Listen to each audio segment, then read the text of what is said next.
Hello everybody. Today, I will be showing you how to make this is actually a pretty easy tutorial. I found this open source video editor, and this one, oh my god, finally one that is guaranteed 100% free. And I mean, from the looks of it, I've looked through the settings, at least the ones that I could find for now, that I had the time to. And well, I looks like this is going to be like OBS, where if you don't have a powerful enough graphics card, then you could possibly break it with the wrong settings, which is what I did. I mean, I know how to reset it, but I don't want to reset my configuration because because it took me quite a while to set it up. It didn't take me that long, only like a few minutes really, but I mean, I was really trying to get a good configuration, and I thought I had just found the perfect one for my computer, and then no, I kind of just have to give it up. I tried changing the values, but I don't think I can find any references really for. I mean, it's the last value on the list. Is it OpenGL or is it whatever it is for DirectX? And I know I had to get it right somehow at some point, but you know. All right, so this is how you make like one of those, please stand by messages with the whole beeping thing. Like awkward transition, put your face here. It's like, yeah. But, except, of course, I'm not doing the whole humor. I'm gonna leave that to you guys. I want to see what you guys make. This might not even take 2 seconds. Come on. Look how easy it was to make this. Ready? Uh, wrong thing. By the way, you like my new cursor? I literally just made this. It took me about an hour to do it, although I had to spend time, for things, too. And it's good though, because this mouse doesn't glitch out as much. I think Real World Cursor Editor was the reason why my thing kept disappearing. Because I made it with that cursor editor, like, it didn't really make much difference. But I think it just had something to do with the way that it was being used.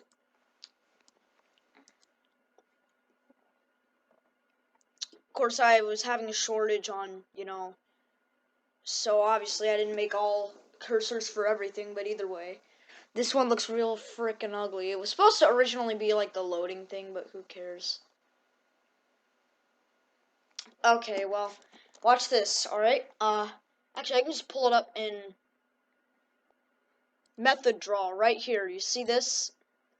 This is what I use.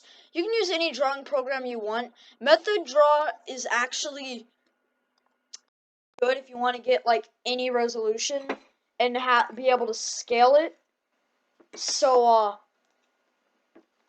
because it actually is a scalable vector graphics editor. Sorry, it's kind of hard to understand me with the. Anyway, this is an SVG editor. Any of you happen to be web developers may or may not know what SVG is. SVG is actually a competitor to some people to Flash. However, Flash, I think, is more responsive and is more like a platform. While this is more of just a platform for art, it is still computer language, but basically what it is it tells the computer, it gives the computer a canvas, and you give it coordinates and all this shit. You just punch in code, bam, you can make a picture out of it. All right, it draws. What it does is it draws lines. And by the way, this is actually what how vector graphics used to work back in like the 80s and 90s and 70s. Back on DOS computers, like, there were two graphics modes, and there were two graphics modes. There were modes where you could print sprites and characters on the screen. If you're in a more graphical mode with sprites, or if you're working with text mode, either way, or both, either way. But do you want to do that, or do you want to use vector graphics? Vector graphics can actually uh, be way higher resolution without taking up as much memory.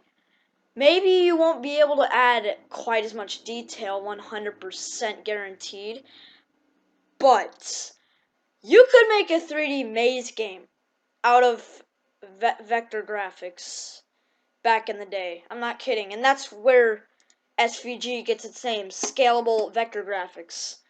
Because vector graphics are scalable, like an actual image, like, oh yeah, it looks like this, in every little detail. And it also means that it's smaller too. So it's kinda like MIDI versus music, except in a better way. So now you can use Paint if you want to, that's fine. I was going to at first, but I thought this might just be, I don't know. I might add on to it a bit later. And then what you want to do is you can either download sounds from the internet, say, or if you happen to have an audio editor, if you don't have one, I suggest Audacity. Audacity is completely free and open source. You can get it, like I said, free of charge. As with almost, I think pretty much all, yeah, literally all open source software is free. I'm pretty sure. Yeah. So what you want to do, you start a new thing. Oh my god, I forgot how to add a track. Here, I'm just gonna like put a random thing here. Bam. And then I'm gonna delete that. There, now we have a track. Yeah. If you can't figure that out, then just do that. Whatever. Now what I'm gonna do is let's see if we can make a tone. Like just a solid, alright. Generate. Right here you want to do tone. You can do, I'm gonna do square. I'm going for 7 seconds. Alright.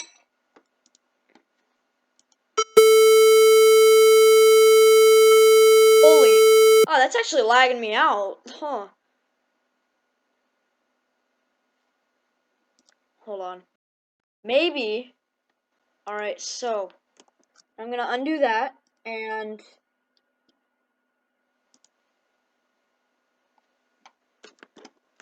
what's this what? Wow.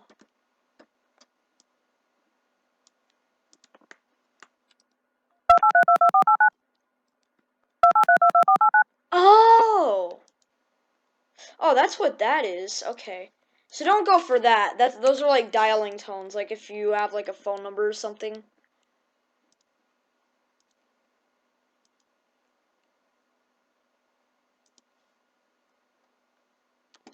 Right.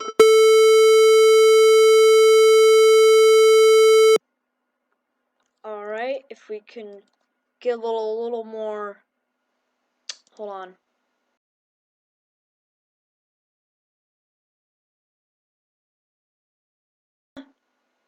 Let's see. I'm gonna go for 840.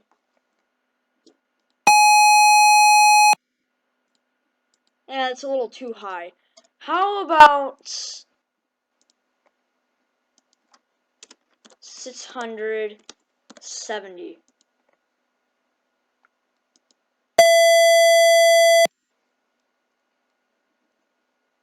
Better yet, 590 is good.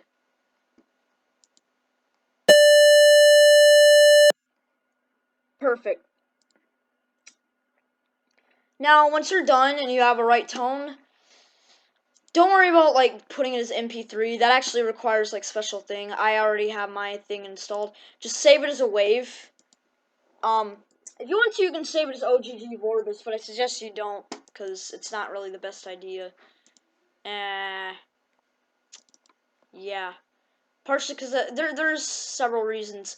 It can get way better quality though. Also though, at the same time, for some reason, a lot of programs that I use to open files like that and play them, sometimes they don't like the files that Audacity gives me, and sometimes they do. Like, for example, I'll be generating the same kind of files that you see in, like, in the Undertale files, or like anything like OGG format, like usually what you see, how music is stored in a game if it's not insanely like compressed. Well,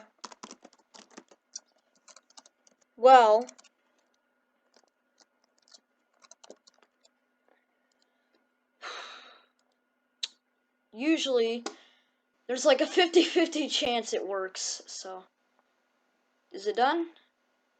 I guess so. Alright, so now you want to hit this import button. I'm using OpenShot, by the way, so just look up OpenShot. It is completely free, I guarantee you, and open source, so if you're really nerdy and you want to know how it works and shit, go on right ahead. Yeah, I mean, alright, it should be further towards the bottom. Yep. So now I'm gonna drop it in there. What the fuck? What's launch.exe? What did it just killed my, it must have crashed. Well, it is open source. I guess it is still a little under development. After all, I mean, it's better than nothing. It actually does look very nice. I have to admit that. The audio was not recovered. Yeah, I have my autosave set to every 2 minutes. The default apparently is 3 minutes. That's not a very frequent autosave. If you're working really hard on it, dude, that'd be losing a lot of work. Okay. Hold on, what if I expand that first? Ah, now it didn't crash. Oh, maybe it just doesn't like it when I set it longer. Oh, and it crashed again. Alright, so apparently it does not like our sounds. Well, fuck that. Alright, but if you have a video editor, basically just like bind the video and the sound together once you have the two files, or just bind together both the picture and the audio, and then it should work just fine, I hope. Hold on. If I reduce this, I don't think I need that much. Even though I prefer to have like really nice quality, I still don't like apps. I mean, I don't know, maybe it's not designed to handle this much pressure on under the thing. Or maybe this thing just isn't very wave friendly. I have no idea. Huh. If you guys experience similar problems, just please let me know. If at all possible. Oh my god, there's different tracks too. Obviously. I'm an idiot for not doing that. Should have taken advantage of that. Can't even you honestly have to like, okay, that's just like impossible. How the hell do I, is there a why is this, or I assume it, and it crashes again. So apparently it can't seem to okay, is there a reason for that? I guess that's it. Sorry about that. Forget it. But you get the idea. So, like, if you have a, I'll demonstrate it with VideoPad. VideoPad does have some encoding errors, but this is only like that's only like if and I know it's not registered, but I'm not gonna make the finishing product with this just yet. So we're gonna drop in we're gonna add our files. No, we need to, right, add both of our files. Yeah, it has like a shit ton of like all sorts of multimedia platform juicy stuff, I guess, on its. Alright, and bam. Alright. So I'm gonna drop that in. Drop that in.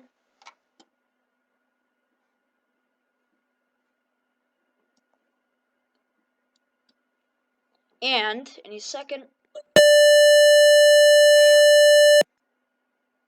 Now all you gotta do is just hit export. Now, of course, my thing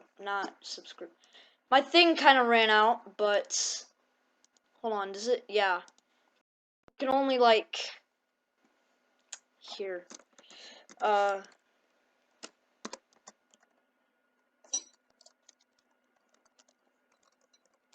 Option message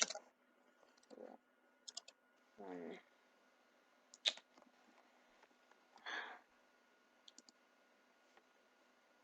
Alright, there we go. Anyway, I'll see you all guys later. Bye!